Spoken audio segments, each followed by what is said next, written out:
نحمده ونصلي ونسلم على رسوله الکریم اما بعد اعوذ باللہ من الشیطان الرجیم بسم اللہ الرحمن الرحیم۔ میرے واجب الاحترام ماں بہنوں بیٹیوں بھائی دوستوں السلام علیکم ورحمۃ اللہ وبرکاتہ۔ امید کرتا ہوں آپ سب خیر و عافیت سے ہوں گے۔ آپ حضرات کے سامنے چند معروضات چاند رات کے حوالے سے پیش کر رہا ہوں اور دعا کرتا ہوں اللہ تعالیٰ ہم سب کو اس پر عمل کرنے کی توفیق عطا فرمائے۔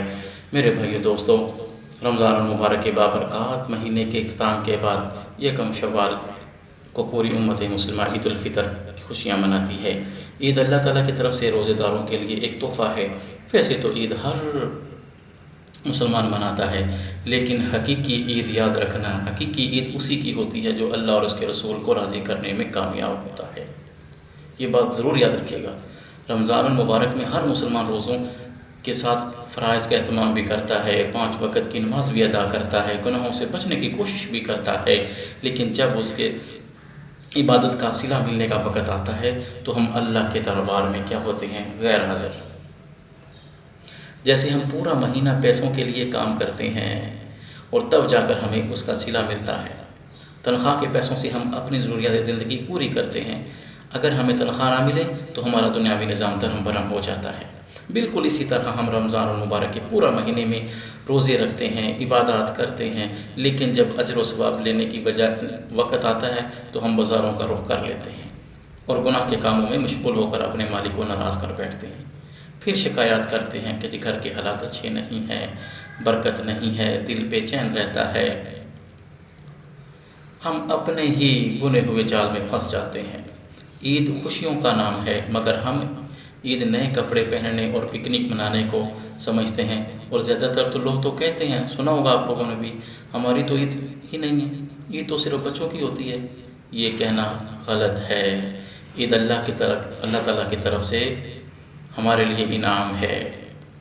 اس دن آپ تیار ہو کر اپنے عزیز و اقارب رشتہ داروں، دوست احباب سے ملیں، اور خاص طور پر ان رشتہ داروں سے ملیں جو غریب ہیں یا آپ سے ناراض ہیں۔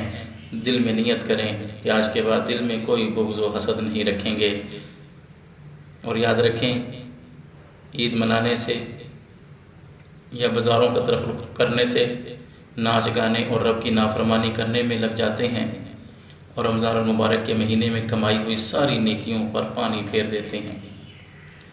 اللہ اور اس کے رسول صلی اللہ علیہ وسلم کی ناراضگی ہمارے لیے بربادی کا سبب بنتی ہے، اور اس میں کوئی دو رائے نہیں۔ رمضان المبارک کی آخری رات جسے لیلۃ الجائزہ کہا جاتا ہے، رسول خدا صلی اللہ علیہ وسلم کا فرمان ہے کہ اللہ تعالیٰ رمضان المبارک کی ہر رات میں 6 لاکھ لوگوں کو جہنم سے آزاد فرماتا ہے۔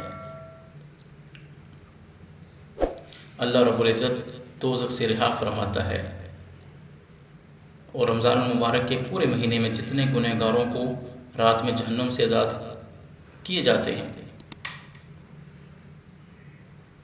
اور یاد رکھنا ایک بات، رمضان المبارک کے پورے مہینے میں جتنے گناہ گاروں کو اللہ رب العزت دوزخ سے رہا فرماتا ہے، اتنے صرف آخری رات میں جہنم سے آزاد کیے جاتے ہیں۔ جیسے ہی شوال کا چاند نظر آتا ہے تو ہم عید کی خوشیوں میں مصروف ہو کر پھر انہیں کاموں کو کرنے لگتے ہیں جو رمضان سے پہلے کرتے تھے،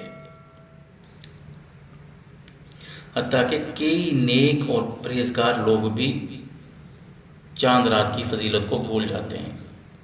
چاند رات کی فضیلت ہمارے پیارے آقا نبی کریم صلی اللہ علیہ وسلم نے ارشاد فرمایا، جس کسی نے عید کی راتوں کو اللہ تعالیٰ کی بندگی کی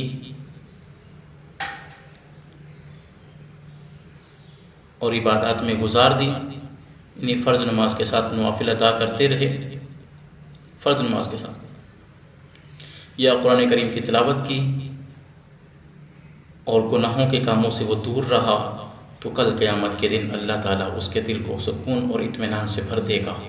اس دن جب وحشت اور گھبراہٹ سے دل پھٹ رہے ہوں گے، میں اپنے ماؤں بہنوں بیٹیوں سے یہ اپیل کرتا ہوں، یہ درخواست کرتا ہوں، خدا را اس رات چاند رات کی رات کو جتنی آپ لوگوں نے عبادات، جتنی آپ لوگوں نے نوافل ادا کیے ہیں، ضرور اللہ سے اپنے گناہوں کی معافی مانگے، کمی کوتاہیوں کو اللہ سے معافی مانگے کہ اللہ جو رمضان المبارک میں کمی کوتاہی ہو گئی ہے اللہ اس کو دور فرمائے، اور اس رات کو ضرور عبادت کریں تاکہ اللہ تعالی ہم سب کو پورا اجر عطا فرمائے۔ وآخر دعوانا الحمدللہ رب العالمین۔